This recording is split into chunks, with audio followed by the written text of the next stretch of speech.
ओम नमः शिवाय, ओम नमः शिवाय। शिव हरि बच्चों, बोलो श्री कृष्ण भगवान की जय। सदा भवानी दाहिने सम्मुख रहो, गणेश रामा सम्मुख रहो गणेश।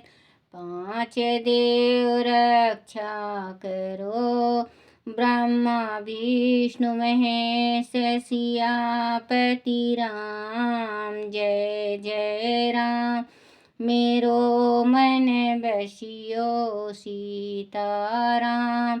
राम नगरिया राम के, बसते गंगा तीर रामा। बसते सरयू तीर रामा। चौकी हनुमत वीर की राम जी, चौकी हनुमत वीर की। बोलो सियापति रामचंद्र भगवान की जय। गणेश भगवान की जय। अपने अपने माता पिता की जय। अपने अपने गुरुदेव महाराज की जय। शिव पार्वती की जय। शिव पुराण की जय। शिव पुराण में यूं कहकर गणेश ने उन्हें रोकने के लिए छड़ी हाथ में ले ली। उन्हें ऐसा करते देख शिव जी बोले, मूर्ख, तू किसे रोक रहा है? दुर्बुद्धि, क्या तू मुझे नहीं जानता? मैं शिव के अतिरिक्त और कोई नहीं हूँ। फिर महेश्वर के गण उसे समझाकर हटाने के लिए वहां आए और गणेश से बोले, सुनो, हम मूर्ख शिव गण ही द्वारपाल हैं और सर्वव्यापी भगवान शंकर की आज्ञा से तुम्हें हटाने के लिए यहाँ आए हैं। तुम्हें भी गण समझ कर हम लोगों ने मारा नहीं है। अनाथ, तुम कब के मारे गए होते। अब कुशल इसी में है कि तुम स्वयं ही हट जाओ। क्यों व्यर्थ अपनी मृत्यु बुला रहे हो? ब्रह्मा जी कहते हैं, मुनि, यूं कहे जाने पर भी गिरिजा नंदन गणेश निर्भय ही बने रहे। उन्होंने शिव गणों को फटकारा और दरवाजे को नहीं छोड़ा। तब उन सभी शिव गणों ने शिव जी के पास जाकर सारा वृत्तांत उन्हें सुनाया। मुनि उनसे सब बातें सुनकर संसार के गति स्वरूप अद्भुत लीला बिहारी महेश्वर अपने उन गणों को डांट कर कहने लगे। महेश्वर ने कहा, गणों, यह कौन है जो इतना इच्छुखल होकर शत्रु की भांति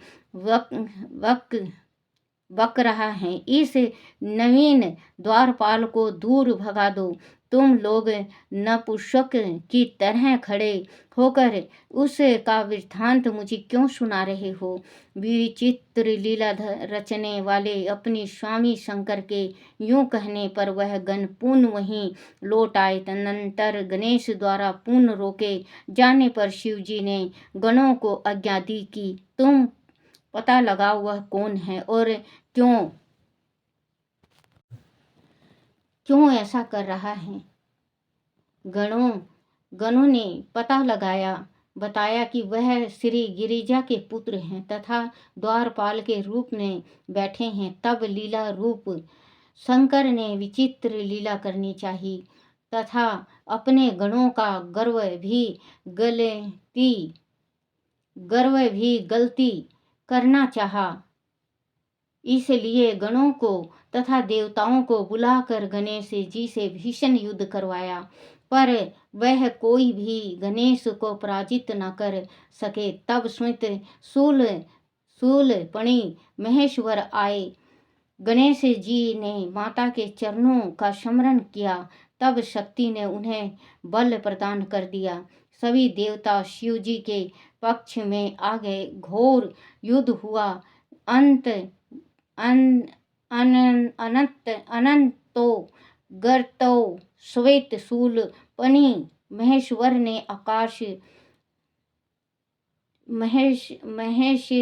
ने आकर त्रिशूल से गणेश जी का सिर काट दिया। जब वह समाचार पार्वती जी को मिला तब वह क्रोध हो गई और बहुत सी शक्तियों को उत्पन्न करके उन्होंने बिना विचारे उन्हें प्रलय करने की आज्ञा दे दी। फिर तो शक्तियों के द्वारा प्रलय मचाई जाने लगी। उन शक्तियों का यह जंजलवयमान तेज सभी दिशाओं को गत सा किए डालता था। उसे देख कर वह सभी शिवगण भयभीत हो गए और भाग कर दूर जा खड़े हुए। मुनि, इसी समय तुम दीप दर्शन नारद वहाँ आ पहुँचे। तुम्हारा वह आने का अभिप्राय देवगणों को सुख पहुँचाने वाला था। तब तुमने मुझे देवताओं सहित शंकर को प्रणाम करके कहा कि इस विषय में सबको मिलकर विचार करना चाहिए। तब वह सभी देवता तुम महामाया के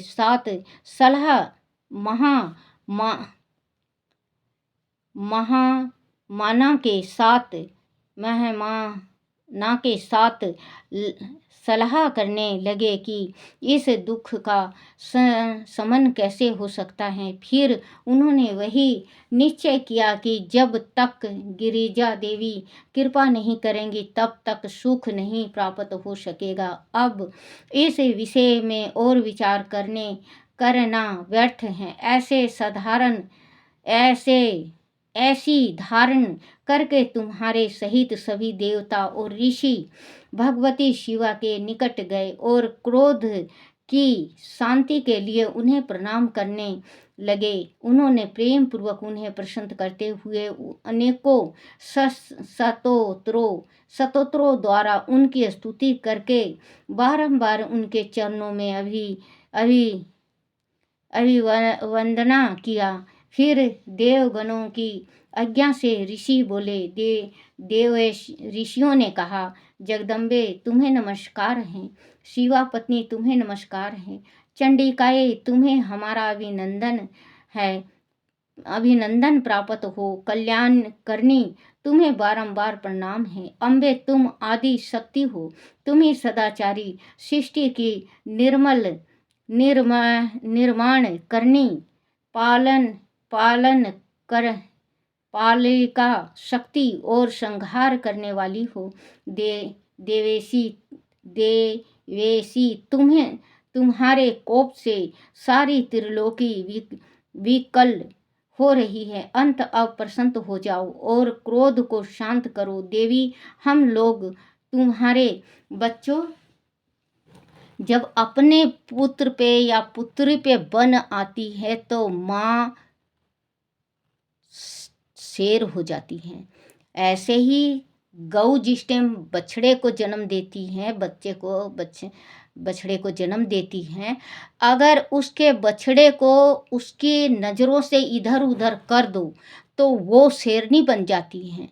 गौ भी उस टाइम शेरनी बन जाती है। हालांकि गौ जैसी पवित्र और गौ जैसे सीधी और सुशील इस संसार में कुछ भी नहीं है, लेकिन जिस टाइम बछड़ा देती हैं या बछड़ी देती हैं, उस टाइम उसके बछड़ा बछड़ी को छेड़ो तो वो विकराल रूप धारण कर लेती है। क्योंकि वैसे ही गौ उस टाइम सहनशीलता नहीं रखती, क्योंकि उसके बच्चे पे वो सोचती है कि मेरे बच्चे पे आन पड़ी मुसीबत। वैसे ही स्त्री हैं, उसके बच्चे पे अगर कुछ भी विपदा पड़ जाता है तो वो शेरनी हो जाती है। वो किसी की परवाह नहीं करती। वो वैसे ही माँ शक्ति ने जो अपने मेल से गणेश भगवान को उत्पन्न किया था, तो गणेश भगवान का शिव जी ने गर्दन काट दिया। तो इन्होंने अपनी शक्तियाँ इतनी पैदा कर दी कि सारे पृथ्वी, सारे तीनों लोक को तबाही करने को वो उद्यत होगी, क्योंकि तबाही हो गया। तो सारे ऋषि, सारे देवी देवता जितने भी हैं, देवते, सारे भगवान, सारे जाके माँ शक्ति को मनाते हैं कि माँ शक्ति, आप जगत जननी हैं, आप पालनहारिणी हैं, आप अंतकारिणी हैं। आप इत गुस्सा छोड़ दो और आप अगर ऐसे करोगे तो तीनों लोक समाप्त हो जाएगा। तो क्रोध शांत करो देवी, क्रोध शांत करोगे जभी संसार का भला होगा। तो कहते हैं ना कि माँ अपने बच्चे के ऊपर आ जाती। बच्चे से बढ़ के माँ और गौ को कुछ भी नहीं है संसार में। किसी भी चीज़ को देख लो, किसी भी जानवर के, जो बच्चा, कुत्ता है, बिल्ली है, हर एक जानवर है बच्चों, उसके बच्चे को अगर आप उठाओगे तो बच्चों समझ लो कि वो विकराल रूप धारण कर ली है। माँ माँ होती है, माँ बहुत बड़ी चीज़ है।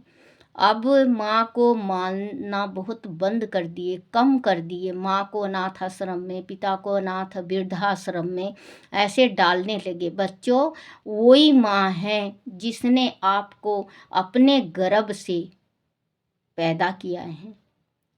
अगर आपको गर्भ में नहीं रखती तो आज आप इतने बड़े नहीं होते। आपको पालती पोसती नहीं तो आप आज शादीशुदा नहीं होते।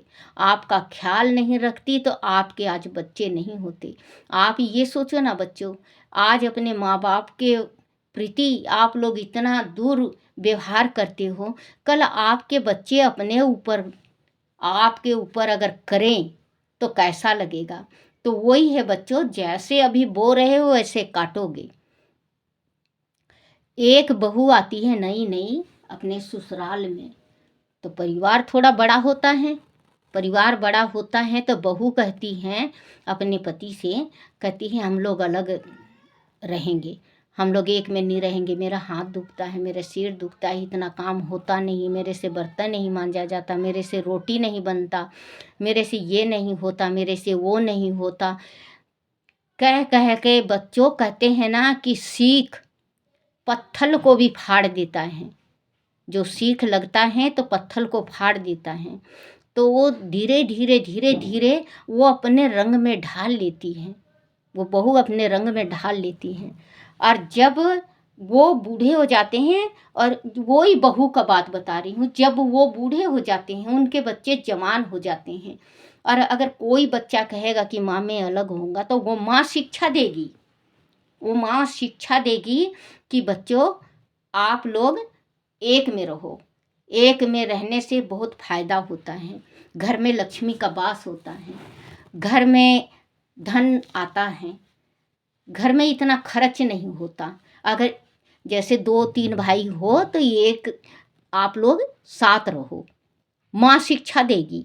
तो उसी माँ को जो कल बहू आके अपने पति को भड़का के अलग हुई थी, तो आज उसके बच्चे क्यों मानेंगे।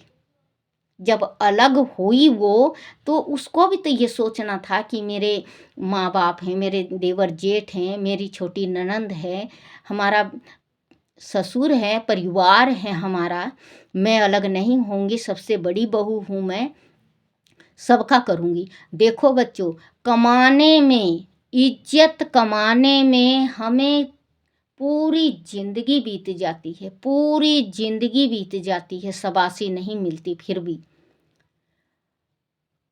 और बदनामी में 1 सेकंड लगता है, 1 सेकंड, इस देश से उस देश तक हमारी बदनामी तुरंत पहुंच जाएगी।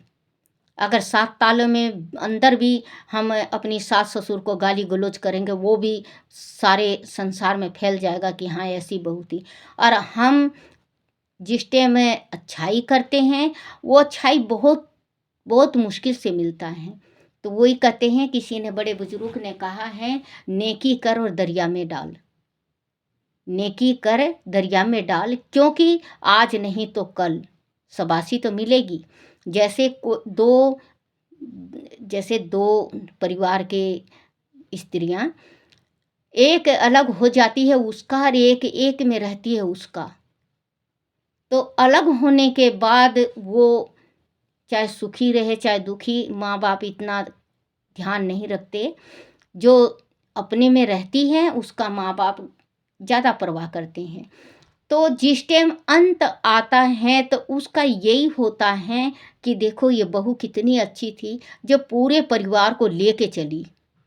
होता है ना, ये मिसाल भी होता है बच्चों, जैसे पड़ोस में ये कह देते हैं फलानी की बहू के जैसे बन, कितना अच्छा परिवार को संभाल रही है।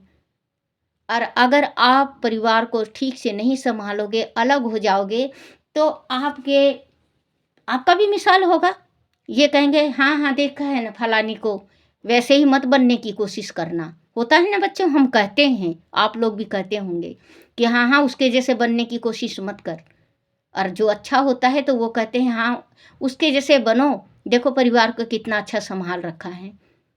तो बच्चों वही हैं, माँ के ऊपर जिस टाइम बन जाता है, क्योंकि माँ मजबूर हो जाती है उस टाइम, बच्चा जवान हो जाता है, अलग होने को कहता है, माँ सोचती है अपने इसका बेटा का परिवार हो गया है, चल बेटा तू न्यारा हो जा, सुखी रहे। माँ पार्वती ने विकराट रूप जिस टाइम धारण किया अपने उसके पुत्र के ऊपर आ बीती थी। उसके पति ने ही उसके पुत्र को मार डाला, गर्दन काट दिया था। तो पार्वती को अब मना रहे हैं, हे देवेशी तुम्हारे कोप से सारी त्रिलोकी विकल हो रही है, अंत अब प्रसन्न हो जाओ और क्रोध को शांत करो। देवी हम लोग तुम्हारे चरणों में मस्तक झुकाते हैं। बोलो पार्वती शक्ति की जय। ब्रह्मा जी कहते हैं नारद यूं तुमने सभी ऋषियों द्वारा स्तुति किया जाने पर भी पारा देवी पार्वती ने उनकी और क्रोध भरी दृष्टि से ही देखा, किंतु कुछ कहा नहीं। तब उन ऋषियों ने पुनः उनके चरण कमलों में सिर झुकाया और भक्ति पूर्वक हाथ जोड़कर पार्वती से निवेदन किया। ऋषियों ने कहा, हे देवी अभी संहार होना चाहता है, अंत क्षमा करो अंबिके, तुम्हारे स्वामी शिव भी तो यही शीतल हैं, तनिक उनकी ओर तो दृष्टिपात करो। हम लोग यह ब्रह्मा विष्णु आदि देवता तथा सारी प्रजा सब तुम्हारे ही हैं और व्याकुल होकर अंजलि बांधे तुम्हारे सामने खड़े हैं। महेश्वरी उन सब का अपराध क्षमा करो, शिवे अब उन्हें शांति प्रदान करो। ब्रह्मा जी कहते हैं मुनि सभी देव ऋषियों ने कहकर अत्यंत दीन भाव से व्याकुल हो हाथ जोड़कर चंडिका के सम्मुख खड़े हो गए। उनका ऐसा कथन सुनकर चंडिका प्रसन्न हो गई, उनके हृदय में करुणा का संचार हो आया। तब वह ऋषियों से बोली। देवी ने कहा, ऋषियों आदि मेरा पुत्र जीवित हो जाए और वह तुम लोगों के मध्य पूजनीय मान लिया जाए तो संहार नहीं होगा। जब तुम लोग उसे सर्वदैक्ष का पद प्रदान कर दोगे तभी लोक में शांति हो सकती है, अनाथ तुम्हें सुख नहीं प्राप्त हो सकता। ब्रह्मा जी कहते हैं मुनि पार्वती के यूं कहने पर तुम सभी ऋषियों ने उन देवताओं के पास आकर सारा वृत्तांत कह सुनाया। उससे सुनकर इंद्र आदि सभी देवताओं के चेहरे पर उदासी छा गई। वह शंकर जी के पास गए और हाथ जोड़कर उनके चरणों में नमस्कार करके सारा समाचार निवेदन कर दिया। देवताओं का कथन सुनकर शिवजी ने कहा, ठीक है, जिस प्रकार सारी त्रिलोकी को सुख मिल सके वही करना चाहिए। अब उत्तर दिशा की ओर जाना चाहिए और जो जीव पहले मिले उसका सिर काट कर उस बालक के शरीर पर जोड़ देना चाहिए। ब्रह्मा जी कहते हैं, मुनि तदनंतर शिव जी की आज्ञा का पालन करने वाले उन देवताओं ने वह सारा कार्य संपन्न किया। उन्होंने उस शिशु शरीर को धो पोछ कर विविधत उसकी पूजा विधित उनकी पूजा की। फिर वह उत्तर दिशा की ओर गए। वह उन्हें पहले पहल एक दांत वाला एक हाथी मिला। उन्होंने उसका सिर लाकर उस शरीर पर जोड़ दिया। हाथी के उस सिर को संयुक्त कर देने के पश्चात सभी देवताओं ने भगवान शिव आदि को प्रणाम करके कहा कि हम लोगों ने अपना काम पूरा कर दिया। अब जो करना शेष है उसे हम लोग पूर्ण करें। ब्रह्मा जी कहते हैं, तब बच्चों, ये हाथी का मुंह के आगे कोई आगे कहानी भी आएगा इसमें शिव पुराण में। तो ये हाथी का मुख है। इन्होंने तपस्या किया था, भगवान जी के पास रहना चाहते थे, पुत्र बनना चाहते थे। तो इन्होंने हाथी का वो करा। भगवान ने वर दे रखा था, शंकर भगवान ने पहले ही इनको वरदान दे रखा था कि तुम मेरे पुत्र होगे। तो बच्चा जो छोटा बच्चा होता है, माँ को कभी जैसे बच्चा सो जाता है तो माँ उसके तरफ या तो पीठ कर लेती है या पैर कर लेती है। बच्चे को हमेशा माँ को छाती से लगा के सोना चाहिए, क्योंकि ये हथनीन जो थी अपने बच्चे के तरफ पीठ करके सोई थी। तो इसके बच्चे का गर्दन उतर गया था। इसने शंकर भगवान ने भी कहा है कि जो माता अपने बच्चे को पीठ दिखा के सोती है वो बच्चा कभी सुखी नहीं होता है। अगर आप जैसे हम तो बच्चे सोया करते तो हम अपने बच्चे को जैसे करवट लेते थे तो एक हाथ से पकड़ा, अपनी छाती से लगाया, दूसरे करवट ले लिया, ऐसे लिटाते थे। तो आप भी अपने बच्चे को सुलाओ तो चाहे इस करवट सो चाहे इस करवट सो, अपने बच्चे को अपने छाती से लगा के ही सोना चाहिए। वो माँ नहीं होती जो अपने बच्चे को पैर के तरफ सुला ले या पीठ के तरफ सुला ले। अपना सूलियत जो देख के सोती है माँ, उस बच्चे की मुकद्दर और भविष्य खराब हो जाता है। तो अपने छाती से हमेशा लगा के सोना चाहिए। 2 फायदा होता है इसमें। छाती से लगाओगे, ओपरी पराई बच्चे को नहीं होता, दूसरा बच्चा डरता नहीं है, तीसरा बच्चा माँ जिस टाइम भगवान घूमते हुए आते हैं उसको वरदान दे के जाते हैं, वो माँ को प्यार करने वाला होता है। जो बच्चे को आप छाती से लगा के आप सुलाओगे, उस बच्चे का धड़कन और आपका धड़कन एक हो जाएगा। अगर आपके बच्चे को कुछ तकलीफ होगा तो आपके दर्द पहले होगा, या आपको कोई तकलीफ होगा तो उस बच्चे को दर्द पहले होगा। क्योंकि छाती से लगा के बच्चे को सुलाने से धड़कन बेटा का और माँ का एक हो जाता है। वो बेटा अपनी माँ से कभी अलग नहीं होता। अगर उस बच्चे की आयु कम है तो शिव और पार्वती उस बच्चे की आयु लंबी कर देते हैं, क्योंकि माँ ने अपनी छाती से लगा के अपने बच्चे को लिटाया है।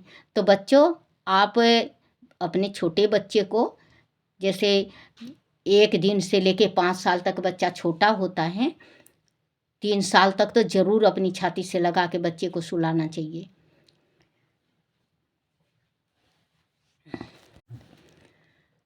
आदि को प्रणाम करके कहा कि हम लोगों ने अपना काम पूरा कर दिया, अब जो कार्य शेष है उसे आप लोग पूर्ण करें। ब्रह्मा जी कहते हैं, तब शिवा आज्ञा पालन संबंधी देवताओं की बात सुनकर सभी देव और प्रसादों को महान आनंद हुआ। तत्पश्चात ब्रह्मा विष्णु आदि सभी देवता अपने स्वामी निर्गुण स्वरूप भगवान शंकर को प्रणाम करके बोले, स्वामिनी स्वामिनी, आप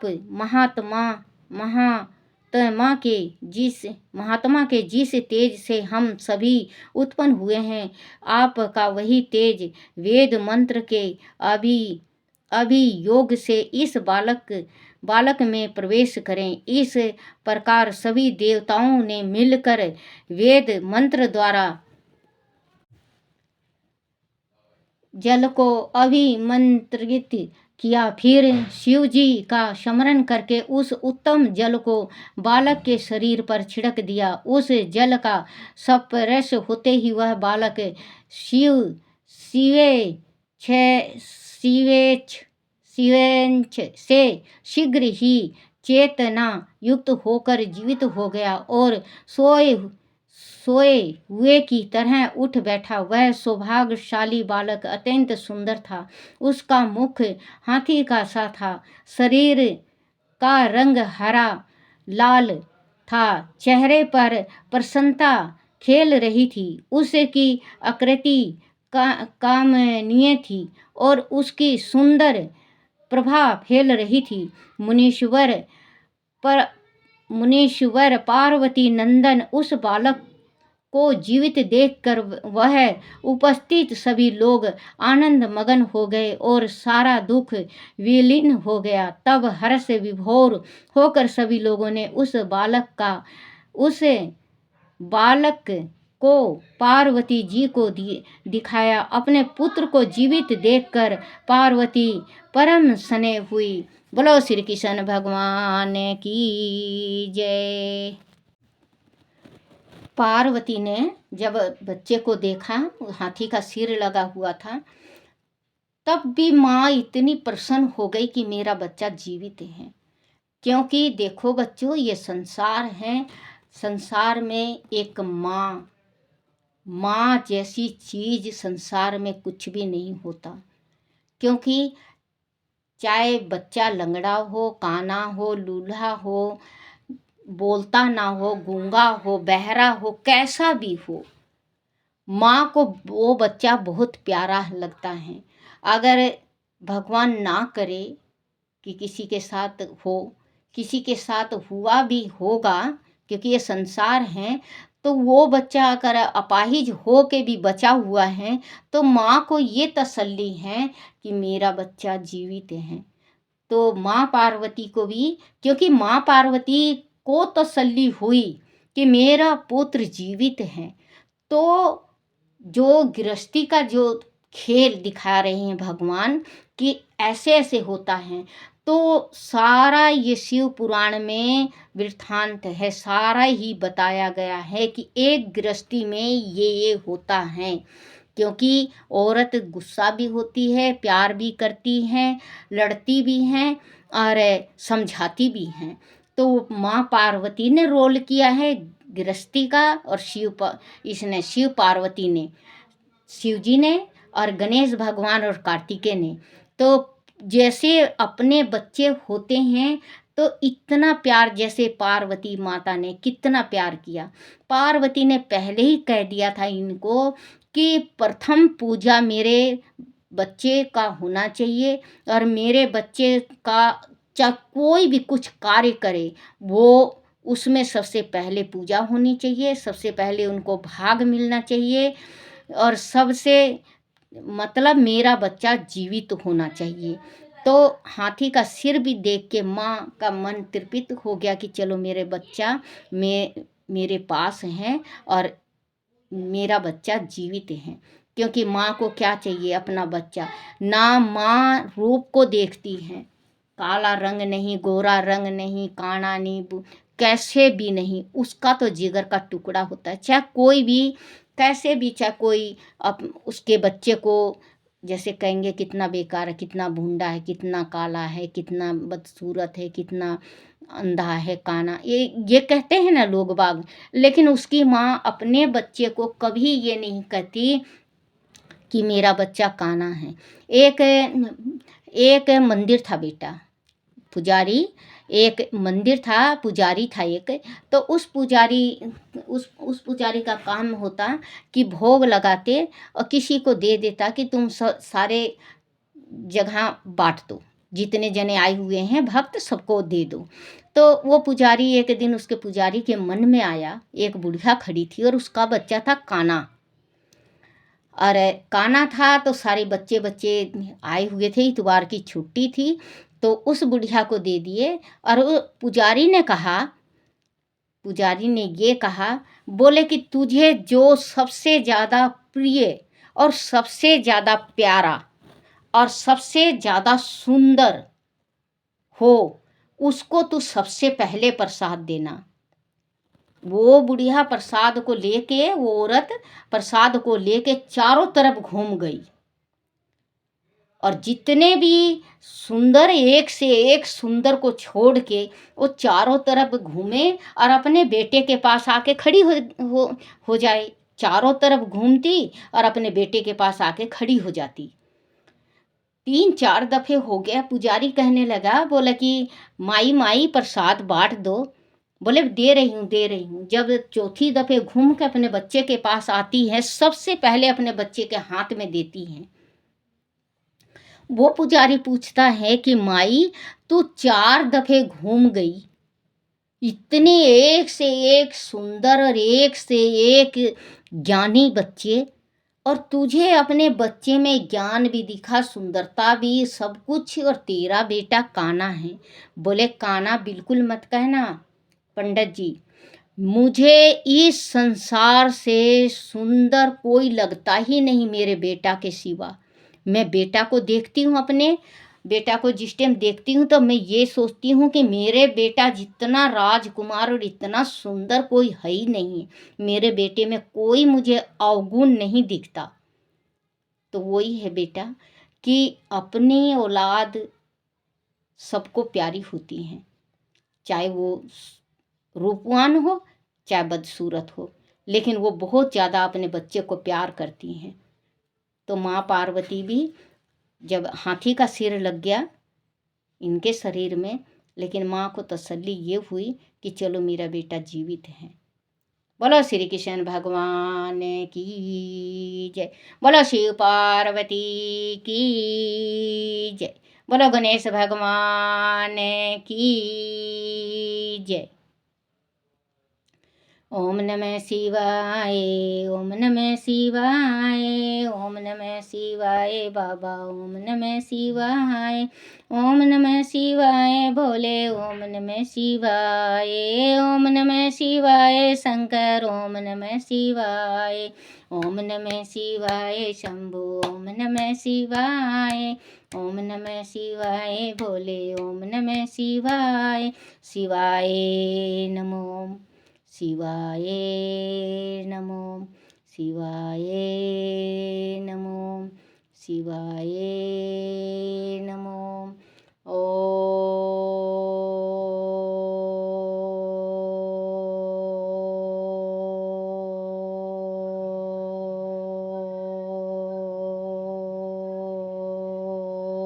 ओम नमः शिवाय।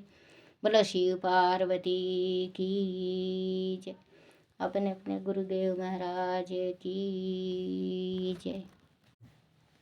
शिव रट ले, छोड़ दे कपट मन शंभु रट ले। हरि रट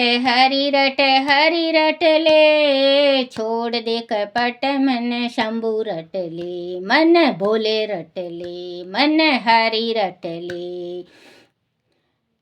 कौन मांगे अन्न धन, कौन मांगे रूप, कौन मांगे अन्न धन, कौन मांगे रूप, कौन मांगे निर्मल काया, कौन मांगे पूत मन। शिव रट ले, छोड़ दे कपट मन शंभु रट ले। निर्धन मांगे अन्न धन, कोढ़ी मांगे रूप, निर्धन मांगे अन्न धन, कोढ़ी मांगे रूप। कलंकी मांगे सुन निर्मल काया, बांझ मांगे पूत मन। शिव रट ले, छोड़ दे कपट मन हरि रट ले। शंभु रट ले, छोड़ दे कपट मैंने भोले रट ले। आकड़िया का साग बनाया वेंगड़िया की रोटी, आकड़िया का साग बनाया वेंगड़िया की रोटी, धतूरे की चटनी बनाई जिम्मो भोलेनाथ, मन शिव रट शिव रट शिव रट ले। भोले रट भोले रट भोले रट ले, मन शंभु रट शंभु रट शंभु रट ले। बोला शिव पार्वती की जय। अपने अपने गुरुदेव महाराज की जय।